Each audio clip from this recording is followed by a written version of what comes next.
आज हम ताजमहल होटल के सामने खड़े हैं और ये कहानी शुरू होती है सर 26/11/2008 रात को 9 बजे। पाकिस्तान से 10 आतंकवादी इसी रास्ते से बॉम्बे में घुसते हैं और उनका सबसे बड़ा टारगेट में से एक टारगेट होता है ये जो पीछे है ना सर, ताजमहल होटल।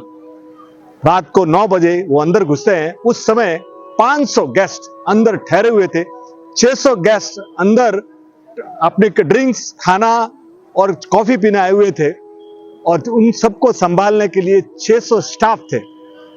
और आप सुन के ताजुब करेंगे, ताशकंद से लेकर तेहरान तक, न्यूयॉर्क से लेकर लंदन तक, बैरिन से लेकर बंदाज तक कोई ऐसी जगह नहीं जहां पे टेररिस्ट अटैक हुआ और पब्लिक वहां से भाग गई थी।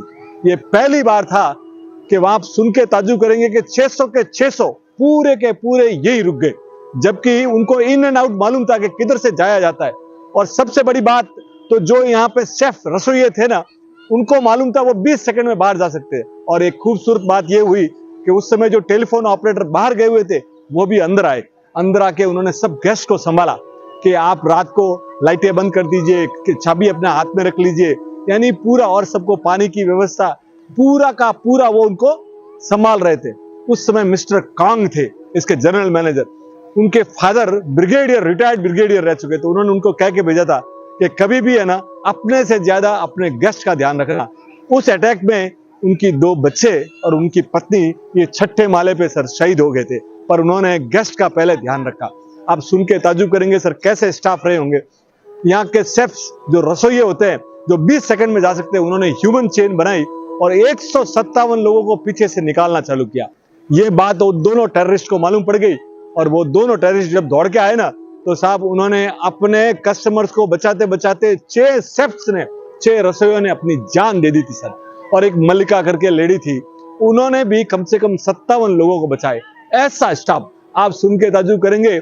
तब ये जब पूरी दुनिया में ये बात फैली तो हार्वर्ड बिजनेस स्कूल वालों ने सोचा कि ये कैसा देश है कि जहां स्टाफ भागा नहीं।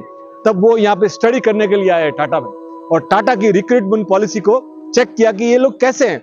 तो उन्होंने 3 पॉइंट्स निकाले सर। पहला पॉइंट कि यहाँ पे जो भी जब स्टाफ रिक्रूटमेंट करते थे ना देश में, तो वो क्या ध्यान रखते थे कि वो बॉम्बे, दिल्ली, कलकत्ता से नहीं, उन्होंने सब कहां से लाए, तिरुचिरापल्ली, चंडीगढ़, हल्दिया, पुरुलिया, यानी छोटे छोटे स्टेशन से स्टाफ को लाया।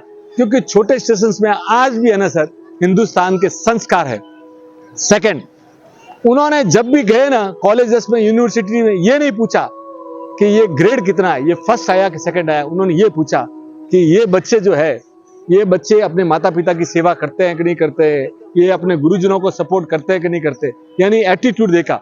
और तीसरा, उन्होंने साहब देखा कि हिंदुस्तान में आज भी है ना, अतिथि देवो भवा, यानी देश में ये है कि आज भी इन लोगों के मन में ये है कि अतिथि जो है ना वो भगवान से ज्यादा बढ़िया होता है।